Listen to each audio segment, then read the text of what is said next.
안녕하세요. 김달진이 전해드리는 김달진 미술사 이야기예요. 오늘이 52회입니다. 오늘 미술사 이야기는 김달진 미술자료박물관에서 열리고 있는 기지개를 켜다 2015년에서 2021년 미술관 소장품 전시입니다. 이 전시는 그동안 우리 미술관에서 7년 동안 구입을 한다든지 기증을 받아서 입수된 작품과 아카이브를 보여주는 전시입니다.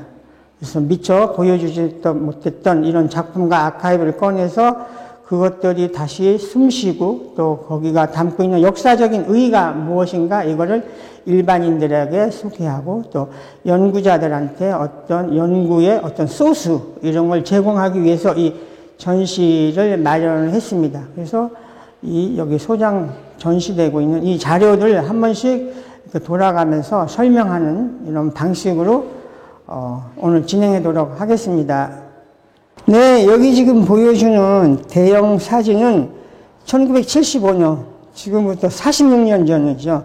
46년 전에 그 국립현대미술관, 지금 덕수궁관, 거기에서 찍어진 사진인데요. 이때가 1975년이 광복 30주년이 되는 해였었습니다. 그래서 한국미술협회전을 마련하면서 거기에 심사위원과 그 미협의 임원들이 전체적으로 이렇게 지금 단체 사진을 찍은 건데요. 이 사진 자체를 우리가 그 유명한 사진작가 문선호 선생님이 이 사진을 촬영을 한 겁니다. 그래서 여기에 지금 계신 분들의 그 면모를 보면 우리 한국 미술사에서 이렇게 자리매김된 이런 유명한 선생님들의 여기 모습을 볼 수가 있는데요.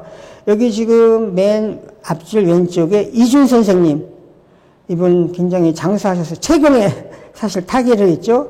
그 이화여대 교수를 역임했던 이준 선생님, 그 두 번째가 장리석 선생님, 그 세 번째가 이동훈 선생님, 또 여기 보면 김원, 또 그 미협 이사장도 있고 서울미대 교수였던 서수혁 선생님, 그 옆에 이마동, 조우의 박소보, 박영선, 여기 계신 분들이 지금 상당수가 벌써 세월이 많이 흘려서 다 타계를 했죠. 그래서 그분들의 이 단체 사진인데 사실 젊은 분들, 젊은 작가들도 그 선생님들에 대한 성함은 들어봤지만 누가 누구라는 걸 잘 모르는데요. 여기 지금 꼼꼼하게 다 그걸 따가지고 이분이 누구라는 걸 다 표기를 했듯이 이렇게 지금 많은 분들이 한자리에 모여서 사진을 찍는다는 것 자체도 굉장히 어렵죠. 여기 지금 모이신 분들의 총 숫자가 43명입니다. 그래서 그 당시 미협의 가장 그 임원들이 한자리에서 모였던 사진이기 때문에 굉장히 특별한 그런 거를 우리가 알 수 있고요. 요 맨 뒤에 계시는 분이 1899년이라고 할까 이종우 선생님, 서양화가 중에서는 가장 연세가 많으셨던 분인데 좀 우스운 얘기로 하다 보면 이종우 선생님이 말하자면 앞줄에 섰었어야 되는데 그날 저희가 상황은 모르지만 이종우 그 원료 선생님이 어떻게 좀 맨 뒷줄에 가서 서 계시는데요. 그래서 그 당시에 그거를 기록해주는 정말 역사적인 사진이고 이 대형 사진은 대전에 있으신 조평희 선생님, 여기 지금 계시는데 조평원 선생님이 가지고 있었던 사진인데 이거를 박물관에 기증하는 것이 좋겠다고 하셔서 여기서 여기 지금 이 사진 한 장을 통해서 그 시대에 우리 그 상황을 이렇게 대변해 주는 굉장히 희귀한 사진이고요. 또 옆에 우리가 일반적으로 명함이라고 하죠. 어떤 사람을 대신해 주는. 그래서 그 선생님들이 가지고 있던 명함, 이것이 어떻게 만들어졌나?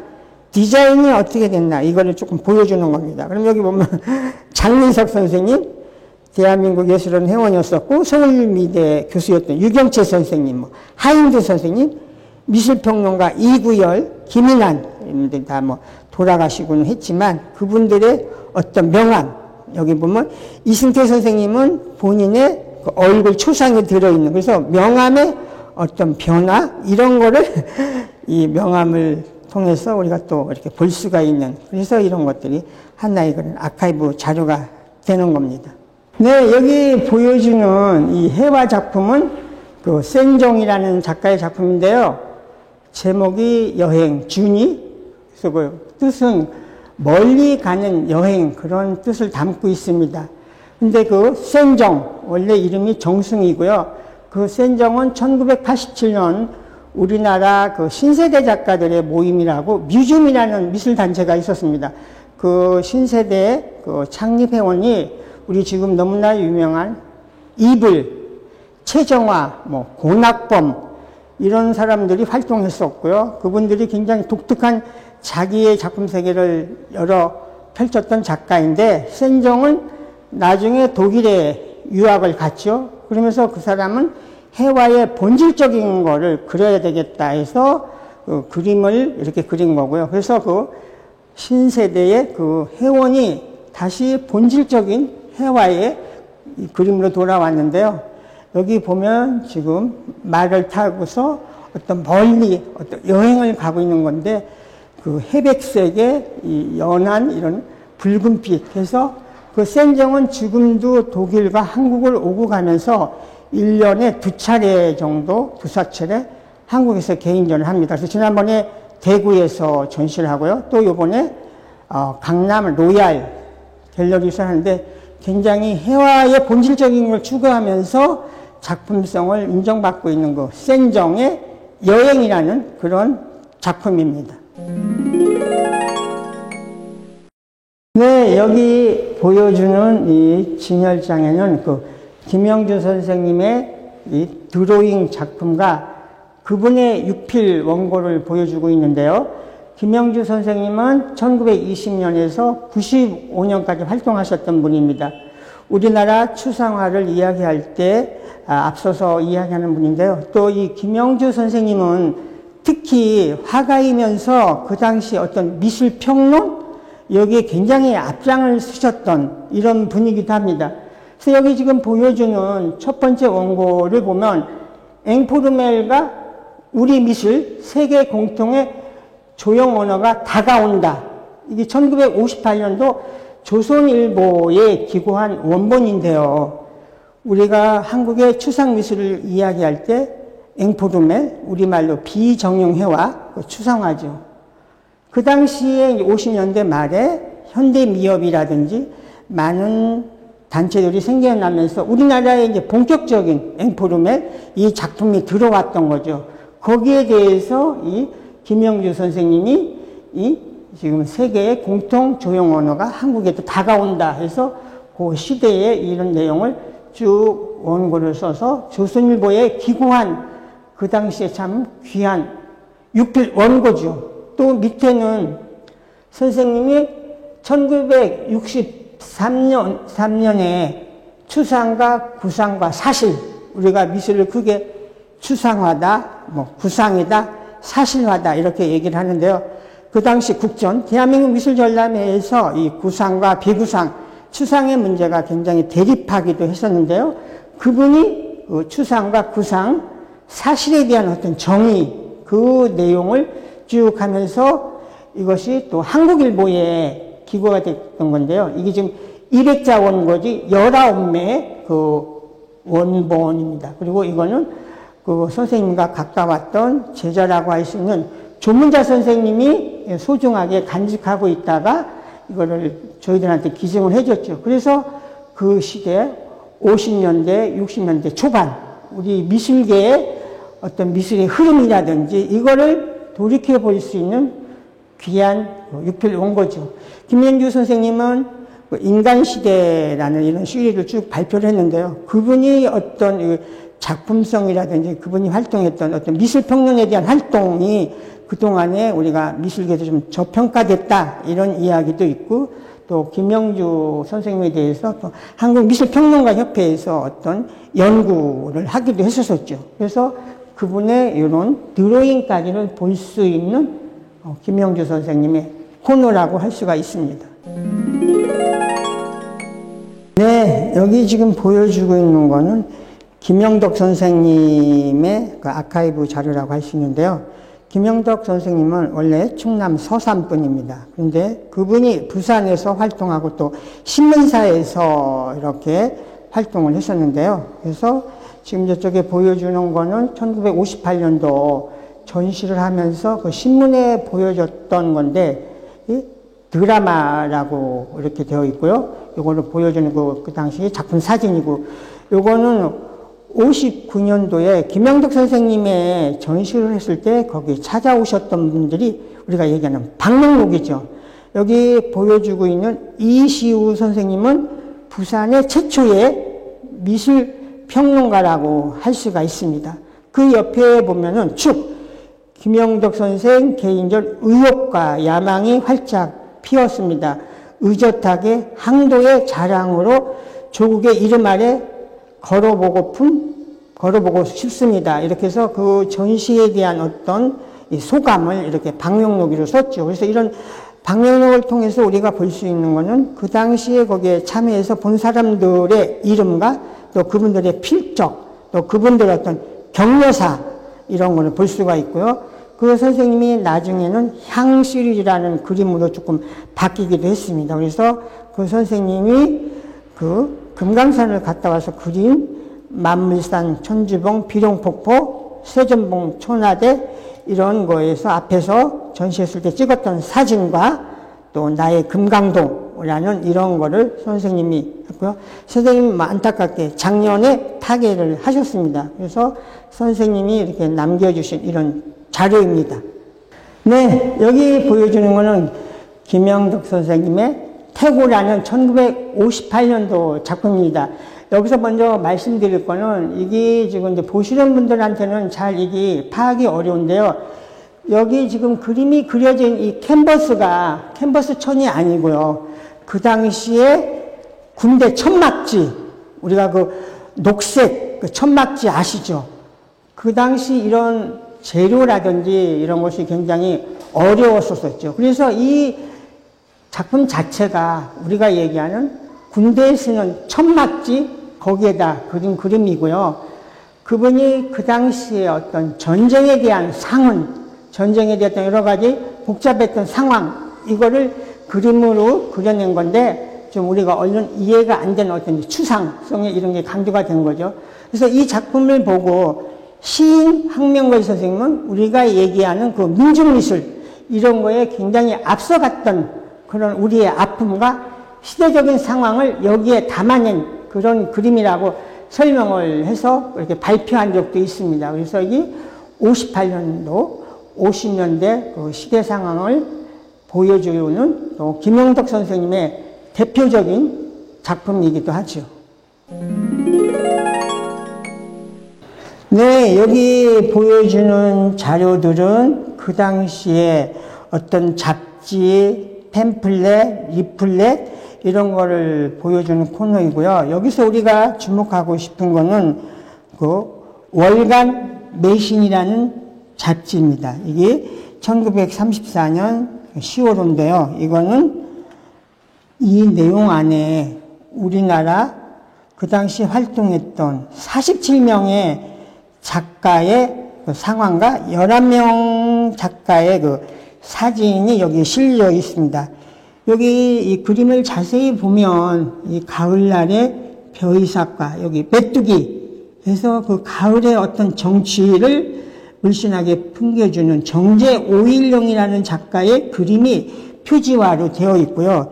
여기에 또 우리가 주목할 거는 그 아까 얘기했던 우리가 우리 미술사에서 빼놓을 수 없는 분이죠. 예를 들어서 고이동, 구본웅, 김관호, 김주경, 나혜석, 백남순 해가지고 47명의 그분들이 그 당시에 애국에 유학을 갔던 얘기, 또 여행을 했던 거, 단체 활동, 공모전에서 상을 받은 입상 얘기, 작품의 경향, 교직 및 이런 직장에 대한 것, 또 그분의 신병, 이런 것까지를 아주 자세하게 설명을 했죠. 그래서 1930년대 활동했던 우리나라의 작가들이 누구인가, 그 당시 시대적인 상황이 어떤가, 이 당시는 우리가 한국의 미술의 정체성을 찾기 위해서 굉장히 고심했던 때가 1930년대죠. 그래서 그 당시 상황을 볼 수 있는, 이거는 어떻게 보면 미술사를 연구자들한테는 굉장히 그 시대를 확대해서 볼 수 있는 확대경의 역할을 해준 겁니다. 거기에 그냥 한 가지 소개를 한다면요. 우리 고이동 선생님이 동경미술학교에서 제일 먼저 유화를 배우고 왔는데 한국에 돌아와서는 그 유화를 그리는 거가 시대적 상황에서 앞서갔던 거죠. 낯설었던 거죠. 그래서 거기에 이런 이야기가 있습니다. 고이동을 소개하면서 모씨를 상대로 화료, 청구, 소송을 제기하여 센세이션을 일으키셨는데 가엾은 화단을 위하여 좋은 모본을 보여주셨도다. 위대한 도량으로 유달리 미술학교에서 입학하여 일본에서 양화를 배워왔으나 꿈이 좋았겠으나 조선에 돌아오니 한심하다. 동양화로 전향은 했다 한들 또 시원할 것이 무엇이랴. 어려운 화단생활, 소송이야 하여야 하는 화로, 그림에 대한 그 돈을 받는 거죠. 그거 드리워서는 실생활에 등한한 화가가 살 수 없겠다. 근자에는 다소 화가에 관심을 하여 주는 듯 좋은 현상이자 화가 생활을 하늘 품게 됐다. 정말 그 당시에 그 그림을 보는 이 시대 상황이 어떤가 이런 얘기가 있고, 더 재미있는 건 우리 최초의 여류화가인 나혜수 선생님을 이렇게 소개하고 있습니다. 조선의 노라라고 할까 여러 가지로 한간의 화제를 흩둘리며 안동현 부용사 부인이 되었다가 세계 유람에 와서는 제2세를 분점하여 새로운 아기가 탄생했다는 얘기죠. 이 세를 분점했다 이렇게 표현하고 있는데, 김씨와 헤어져 유사이는 후배 양성에 힘쓰는데 월출일락으로 얼굴에 주름이 잡히니 심소체로라 수심이 여심인 듯하다. 정말 어떤 우리가 이렇게 소설 속에 나오는 이야기 이런 것처럼 그 나혜석을 소개를 하고 있습니다. 그래서 이 빛바랜 갱지 위에 이렇게 활자로 남아있지만 이런 걸 통해서 지금과는 사실 맞춤법이 좀 다르고 읽어가기도 어렵죠. 그래서 그 원문에는 한문으로 되어 있는 거 제가 이제 한글로 이렇게 해서 읽었는데, 이런 것들을 통해서 우리가 1930년대에 그걸 돌아볼 수 있는 굉장히 희귀한 거죠. 그래서 2019년에 우리가 경매를 통해서 이렇게 이거를 저희가 낙찰을 받고, 그 당시 몇 군데 언론에 저희가 공개해서 이게 사실은 기사화가 되기도 했었습니다. 그런데 이 원본을 처음 공개하고요, 그거를 일반인들이 볼 수 있게끔 저희가 스캔을 떠서 이번에 이걸 공개를 합니다.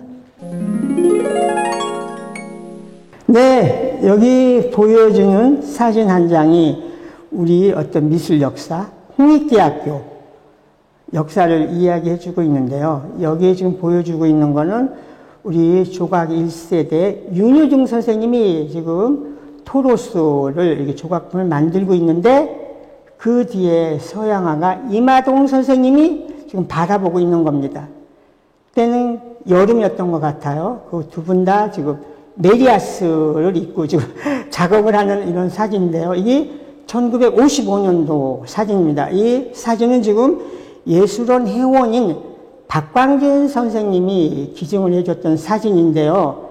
이 당시 홍익대학교는 지금의 신촌 쪽이라고 하가 거기에 있지를 못했었습니다. 그래서 이것이 이루어진 거는 종로 일가 그 우미관이라는 데에서 이루어졌고요. 나중에 56년에 이제 거기에 홍익대학교가 만들어서 글로 들어가서 수업을 한 거죠. 그래서 지금 이 내용을 가지고 제가 그 박광진 선생님하고 다시 얘기를 했는데요. 이런 이야기를 박광진 선생님은 이야기하고 있습니다. 우미관 자리에서는 실기장으로만 활용을 했고, 일반 강의는 남산 국민학교에서 미술학부 전공의로는 우미관 옆에 있는 장안빌딩 레인보 다방에서 수업을 들었다. 예를 들면 서양미술사 이런 이경용 선생님이 다방에서 이런 강의를 해주셨고, 장안빌딩이 홍대미술학부하고는 오랜 인연이 있었다. 그 빌딩 2층에 장안 당구장이 있는데 이곳에 미술계 중진 당시 중들이 여기서 모이기도 했다. 그래서 우미관 실기장 출신들이 옛 추억 때문에 장안회라는 그 미술단체를 만들어서 발표를 했었죠. 그 이야기까지 해서 인사동에서 우정이 전시를 했었다. 장안회 멤버, 초기 홍대 출신이죠. 거기에는 김숙진, 박서보, 윤영자, 전내진, 이수원, 황용엽, 박광진, 강목사, 정문규, 하정현 이런 분들이 거기에서 수업을 받았다. 재미있는 에피소드는 당구 실력 1위가 이봉상 선생님이었었다. 이런 얘기를 하는데요. 이봉상 선생님 홍익대학 교수를 하시다가 그분도 좀 연세에 비해서 일찍 타계를 했죠. 그래서 또 박광진 선생님 이야기는 운무관이 원래 극장이었는데 홍대가 구입해서 실기장으로 사용했고 홍대가 이사간 후에는 그 유명한 냉면집이 되었다. 옛 역사를 어찌 그리 이어가고 싶은지 이런 이야기를 이렇게 담았습니다. 그래서 사실 이 사진 한 장에서 지금 말씀드리는 이런 역사적인 것이 있죠. 그래서 이런 아카이브에 대한 중요성을 제가 강조를 하는 겁니다. 네, 여기 보여주는 거는 우리 운보 김기창 선생님의 육필이죠.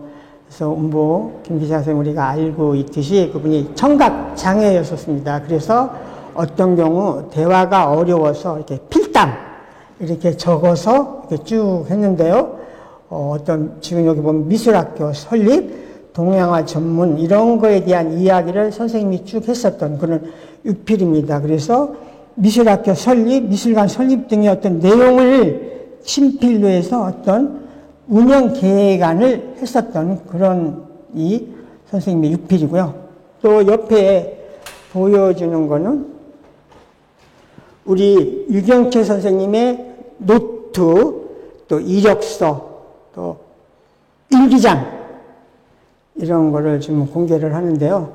유경채 선생님 우리가 1회 국정에서 대통령상을 받으셨던 분이죠. 그리고 오랫동안 서울대학교 교수를 역임했고 예술원 회원이었었죠. 그래서 그분이 1920년생 현 국립서울대학교 미술대학 교수로서 본인이 친필로 본인에 대해서 썼었던 서울대학교 미술대학교의 양식이네. 거기에 이력서, 또 선생님의 그 노트, 또 여기는 선생님의 어떤 일기장인데요. 그분이 창작미술협회라는 미술단체를 만들어서 활동을 했었죠. 그래서 그 이상욱 선생님 얘기가 나오고 여기에 거기 활동했었던 작가들의 이거를 우리가 보면 이 한문과 한글로 썼는데 글씨 굉장히 명필이셨던 것 같아요. 그래서 그분의 일기장인데 1973년 1월 1일부터 75년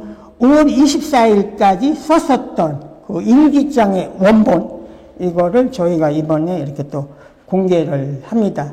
그래서 이런 걸 통해서 사실은 더 들여다보면 우리가 몰랐던 미술계의 어떤 사실 또 이면에 대한 히스토리 이런 거를 우리가 꺼집어낼 수 있는 거죠. 그래서 유경채 선생님에 대한 이런 자료를 저희가 공개를 했습니다. 네, 여기 지금 보여지고 있는 정찬승상 이건 김구림 선생님의 판화인데요. 동판화입니다. 우리 이 김구림, 이 정창승, 정강자, 우린 실험미술의 1세대라고 할 수가 있죠. 정창승 선생님은 나중에 우리 그 미국으로 건너가셔서 거기에서 어떤 이제 작품 활동을 하셨던 분이죠. 그래서 이분도 굉장히 전위적인 실험적인 작가라 재평가가 이루어져야 된다 이런 이야기가 계속적으로 했는데 이분이 미국으로 가서 작품했던 것이 어떤 폐품이라든지 이런 것들, 정크 아트 이런 거를 모여서 조립해서 만들었던 거라서 그분이 실제적으로 남겨져 있는 작품이 많지가 않습니다. 그래서 연구의 대상인데 이분에 대한 어떤 해고전이나 유작전이 열리지 못하겠는데요. 거기에 같이 활동했던 김구림 선생님이 정찬승의 상을 만들어서 찍은 굉장히 이것도 희귀한 이런 판화인데요. 이거를 신만현 선생님이라고 그 백목화랑을 운영하셨던 그 분이 가지고 있었던 그 AP 판화인데 저희 이렇게 박물관에 기증을 해줘서 이렇게 공개가 됐고요. 옆에는 지금 의정부에 있는 그 백영수 미술관 아시죠? 그 프랑스에서 활동하셨던 그 부분에 그 모자가 이런 거를 했었던 건데 그 백영수 미술문화재단이 만들어주기 위해서 처음에 그 로고라고 해야 되죠. 그 초안 이런 것들을 이제 공개를 했고요. 네, 여기 지금 보여주는 뭐 아트 포스터라고 할 수 있겠습니다. 우리가 너무나 잘 아는 청경자 미인도 사건 아시죠? 이것이 진작이냐 가짜냐 해서 지금까지도 어떤 정확한 해결이 안 됐고 국립현대미술관에서는 이게 이제 진품이다라고 하고 유족들은 지금도 이것이 가짜다라고 이야기를 하는 건데요. 여기에 보여주는 이 포스터에 이거보다 실질적으로 그 미인도는 26 곱하기 29. 그러니까 이 보여주는 이 그림보다 실질적으로는 사이즈가 더 작은 그런 그림이죠. 그래서 그 논란이 휩쓰였었던 미인도를 가지고 만든 일종의 아트 포스터라고 보시면 됩니다. 네, 얼마 전에 우리가 도쿄 올림픽이 끝났죠. 우리 역사적인 88 서울 올림픽 때 썼었던 마스코트 호랑이 여러분들이 아시죠? 너무나 우리에게 낯익은 이런 마스코트이죠. 그때 그 호돌이의 다양한 표정, 다양한 행동의 이런 마스코트인데요. 이거는 그 디자이너 김현 선생님이 디자인했었던 겁니다. 그래서 그 호돌이에 좀 뭐 활 쏘는 거, 농구하는 거, 복싱, 뭐 사이클, 경마, 펜싱, 호돌이가 올림픽의 여러 종목을 지금 이렇게 시각적으로 보여주는 굉장히 중요한 그런 호돌이인데요. 이런 거 같은 경우 그 목공예가였던 곽대웅 선생님이 가지고 있었던 포스터를 이렇게 기증을 해주신 거죠. 그래서 여기 나온 대로 호돌이, 우리에게 낯익은 호돌이의 그 마스코트를 다시 봤습니다. 네, 여기 보여지는 참 특별한 달력인데요. 1966년에 신동아 동아일보에서 발행하는 잡지죠. 신년이라 이거를 만들어서 이렇게 배포를 했었던 것 같습니다. 여기 보여주는 거는 박상옥 선생님의 제주 성산포 풍경을 지금 위에 그림으로 담고 이 달력 한 장에 1년 것이 다 되어 있죠. 지금이야 우리가 달력에 대한 어떤 이런 필요성 이런 것이 우리가 뭐 핸드폰 하나로 다 정말 해결을 하다시피 하니까 이렇지만 그 당시에는 이 달력 하나를 우리 집안에 어디다 걸어놓고 어떤 국경일, 뭐 명절 이런 거에서 참 달력이 굉장히 소중했던 그런 시대가 있었습니다. 그래서 거기 어떤 원력이라든지 이런 게 있고요.